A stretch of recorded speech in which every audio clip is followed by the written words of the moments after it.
datang seorang yang bersinar banget dan Widya nggak tahu itu siapa. Pada saat itu Widya nggak tahu kalau itu Tuhan Yesus. Orang itu, ya Tuhan itu mengulurkan tangannya kepada Widya. Dan Widya pun nggak bisa gimana melihat karena sinarnya tuh luar biasa terang banget sampai silau banget, terang banget. Tapi ketika Tuhan mengulurkan tangan kepada Widya, Yesus ya Isa Al-Masih, dan di situ Widya pegang tangannya. Widya kan anak kos, jadi sampai makan pun Widya nggak teratur, banyak pikiran. Yang pertama itu dia mikirin mimpi itu, makan nggak teratur, terus pikiran. Jadi pada saat itu dia sakit. La ilaha illallah Muhammadun Rasulullah alaihi salatullah wa alihi wal ahibba. Bismillahirrahmanirrahim. Assalamualaikum warahmatullahi wabarakatuh.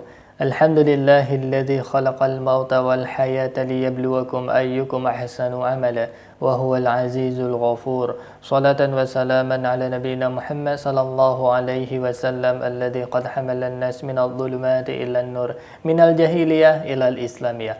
Alhamdulillah, sahabat, Allah masih mengizinkan kita untuk berjumpa kembali pada kesempatan yang sangat berbahagia ini. Alhamdulillahirabbil alamin. Tidak bosan-bosannya saya ingatkan kepada para sahabat untuk menonton konten ini sampai dengan tuntas, karena konten kita kerap kali membicarakan mengenai akidah dan perbandingan agama.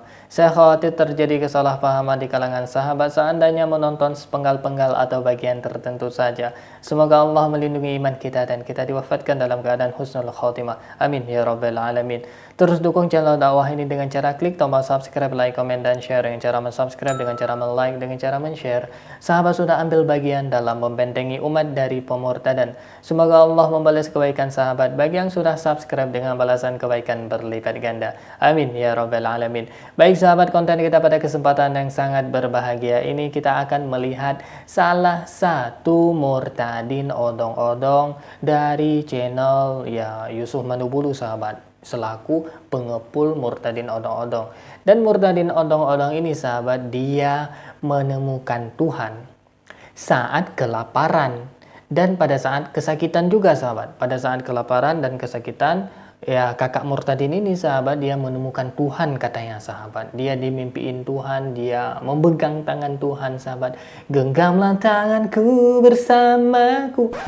Enggak seperti itu sahabat ya. Yang penting dia memegang tangan Tuhan sahabat. Baik, tidak perlu berlama-lama. Tentunya para sahabat mungkin sangat penasaran dengan kakak murtadin ini yang menemukan Tuhan pada saat sakit dan kelaparan. Ini amazing sahabat. Baik, tidak perlu berlama-lama, ini dia cuplikan videonya. Banyak banget yang harus dialamin, kenapa harus terjadi sama Widya, ya Allah gitu ya Widya.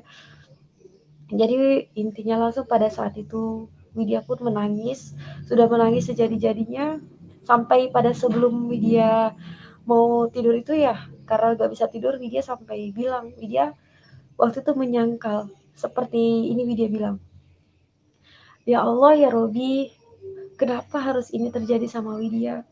Ya Allah, kenapa Allah tidak pernah dengarkan doa Widya? Selama Widya sholat 5 waktu, Bapak Ibu Saudara-saudara yang terkasih, Widya selalu berdoa untuk keluarga Widya. Widya selalu mengaji. Widya selalu berdoa, tetapi kenapa di saat Widya tertimpa masalah, tidak ada pertolongan Allah sama hidup Widya gitu. Allah tidak tolong Widya, Allah tidak pernah dengar doa Widya. Widya sedih banget. Rasanya udah putus asa, kayak nggak tahu lagi Widya harus gimana. Pada saat itu Widya bilang, ya Allah ya Robi, Widya mohon petunjuk jalanmu. Jika memang Allah itu ada, Allah tunjukkan sama Widya. Widya mau jalan yang benar.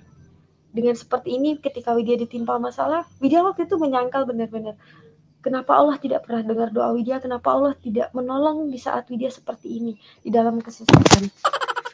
Maaf Bapak Ibu Saudara. Dan pada saat itu, Widya sudah berkata seperti itu ya. Karena Widya nangis, jadi mata Widya sudah bengkak. Dan di situ Widya tertidur.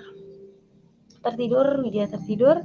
Dan Widya nggak tahu, Widya di dalam tidur Widya tuh sudah dibawa ke alam mimpi. Ya dimana Widya mimpi tuh dibawa ke suatu tempat. Ya tempatnya itu seperti sungai, tapi dia bukan sungai Bapak Ibu Saudara. Dia bukan sungai. Dia tuh seperti sungai, tapi dia bukan sungai karena airnya itu jernih banget, airnya tuh bening banget. Dan di situ tempatnya itu luar biasa, puji Tuhan, sejuk banget. Rasanya tuh ayem gitu ya. Padahal Widya tuh lagi banyak masalah banget loh, sedih sampai Widya nggak tahu harus bagaimana lagi. Sudah rasanya putus asa, sudah seperti tidak ada harapan gitu ya. Ketika Widya dibawa ke dalam mimpi tersebut, Widya dibawa ke sebuah tempat, yaitu seperti sungai tapi dia bukan sungai karena airnya tuh jernih banget, tempatnya sejuk. Dan di situ banyak bebatuan alami, Bapak Ibu Saudara.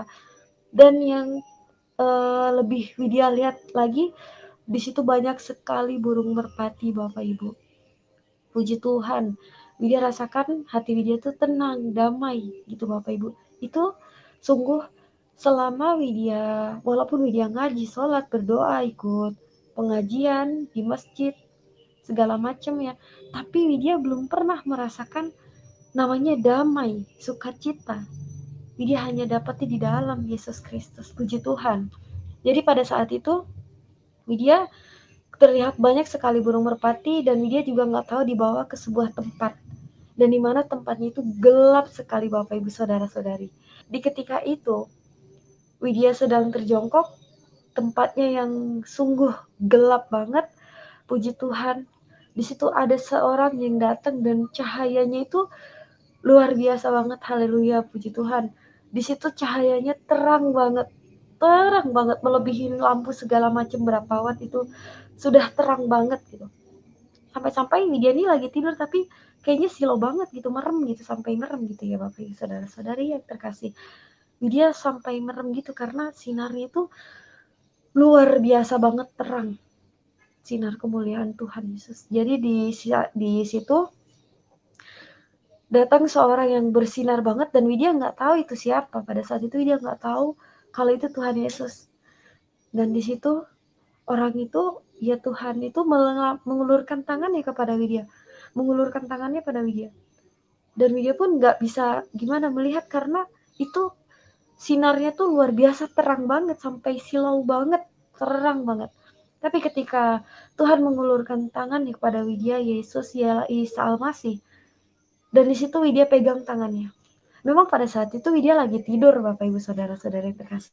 Tapi itu serasa nyata banget gitu. Rasanya tuh nyata banget seperti Widya tuh pegang tangan Tuhan. Widya kan anak kos, jadi sampai makan pun Widya nggak teratur, banyak pikiran ya. Pertama itu Widya mikirin mimpi itu, makan nggak teratur, terus pikiran. Jadi pada saat itu Widya sakit.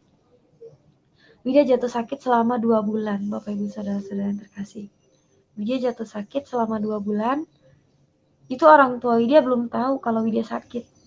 Widya masih bilang baik-baik aja, Widya baik-baik, Widya sehat-sehat gitu. Karena Widya nggak mau di saat kayak masa-masa seperti itu orang tua Widya tambah pikiran tentang Widya karena Widya sakit. Waktu itu Widya merantau ya, jadi jauh dari bapak sama ibu Widya. Dan Widya tuh jatuh sakit ya Bapak Ibu Saudara. Ya tetap Widya lakukan ya sholat, berdoa, mengaji sampai pada waktu itu Widya sudah ada 1 bulan lebih ya, atau 1 bulan lebih baru Widya jujur sama ibu Widya kalau Widya sakit. Jadi Widya disuruh pulang. Lalu Widya pulang ke rumah dan di situ ibu Widya kasih Widya tidurnya di tengah rumah aja, jangan di kamar biar kalau Widya kenapa-napa tahu gitu. Karena sungguh pada waktu Widya sakit selama 2 bulan Widya nggak bisa jalan pun Widya tidak bisa, makan sudah kayaknya udah deh nggak mau makan, biar aja gini, harus menahan sakit, belum lagi tambah mikirin itu mimpi apa gitu. Widya masih belum percaya kalau Widya tuh mimpi ketemu Tuhan orang Kristen, Bapak Ibu Saudara yang terkasih. Baik sahabat, kita sudah menyaksikan kesaksian yang sangat amazing dari kakak Murtadin ini sahabat. Dia pertamanya dia bersaksi, dia bermimpi ketemu dengan Tuhan, dia memegang tangan Tuhan sahabat. Ini sangat-sangat amazing kalau misalkan kita pikir dengan akal sehat. Kemudian dia merasa doa dia tidak pernah terkabulkan selama dia sholat, berdoa, dan pada saat dia masih dalam beragama Islam sahabat. Mungkin saja doanya kenapa tidak terkabulkan, ya karena mungkin ada hal-hal yang tidak sesuai dengan syariat tapi ya dikerjakan, atau ada hal-hal yang memang seharusnya dikerjakan tapi tidak dikerjakan sahabat, karena banyak faktor doa tidak terkabulkan. Nah, yang menjadi amazing di sini sahabat, di akhir-akhir kesaksian dari si kakak Murtadin ini, dia mengatakan dia anak kos, makannya tidak teratur, ya sering sakit-sakitan, kemudian sering kelaparan sahabat. Kemudian si kakak Murtadin ini juga pusing dengan pikiran ya mimpinya sahabat. Jadi pada saat itulah si kakak Murtadin ini menemukan Tuhan. Justru pada saat kelaparan dia menemukan Tuhan sahabat.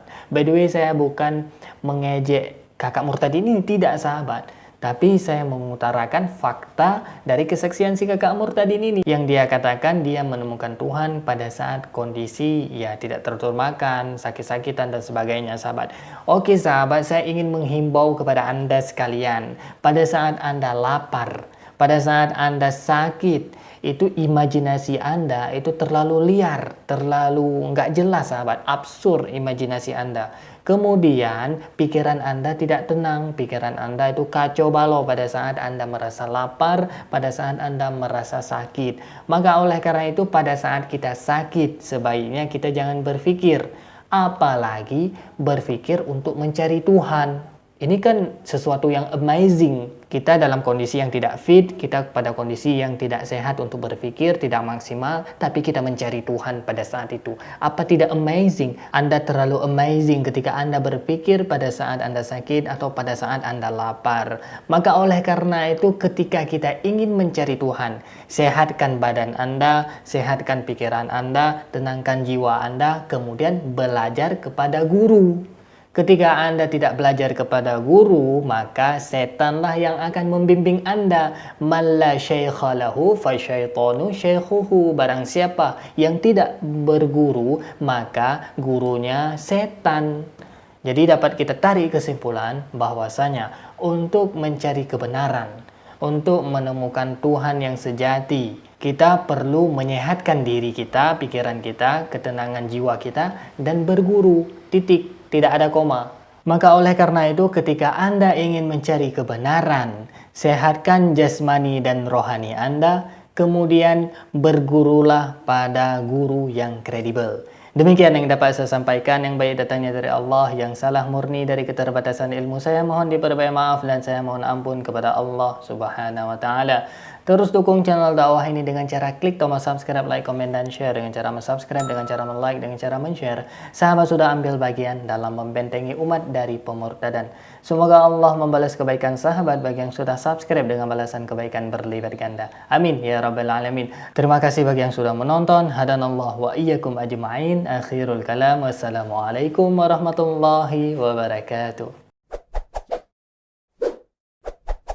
La ilaha illallah Muhammadun Rasulullah alaihi salatullah wa alihi wal ahibba